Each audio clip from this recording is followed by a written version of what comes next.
వాళ్ళు ఉన్నారు వీళ్ళు ఉన్నారు మంత్రులు ఉన్నారని ఉన్నా లేకున్నా వాళ్ళ పేర్లు తీసుకొని వాళ్ళ మీద బురద చల్లి మానసికంగా వాళ్ళని ఒత్తిడి చేసి బ్లాక్మెయిల్ చేసి భూములు రాపించుకుందామనే ఇట్లాంటి పప్పులు ఉడకవు అధ్యక్ష. ఆ కంపెనీలో మంత్రి గారికి కానీ మంత్రి గారి కుటుంబానికి సంబంధం లేదని ఆ మంత్రి గారు గతంలోనే చెప్పిండు.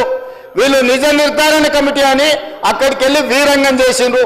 అప్పుడే ఆ మంత్రి గారు స్పష్టంగా నాకు నా కుటుంబానికి సంబంధం లేదు అని చెప్పిండు. కల్వకుంట్ల తారక రామారావు గారు, కల్వకుంట్ల కవితారావు గారు, వీళ్ళిద్దరు కల్వకుంట్ల చంద్రశేఖరరావు గారు పిల్లలే కదా అధ్యక్ష. ఆదాయ పంపకాలలో తేడాలు వస్తే సొంత చెల్లినే ఇంట్లో నుంచి మెడలు వాటి బయటకు నెట్టించారు.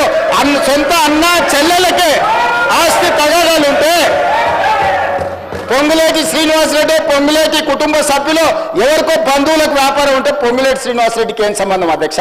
దోపిడీకి పాల్పడ్డ మీరు ఈ రోజు వారి బంధువులకు దూర బంధువులకు వ్యాపారం ఉందని చెప్పి శ్రీనివాసరెడ్డి గారికి ముడిపెట్టి శ్రీనివాసరెడ్డి గారిని బెదిరించి లొంగ తీసుకోవాలని ఏదైతే ప్రయత్నం చేస్తుందో ఇది దిక్కుమాలిన చర్య.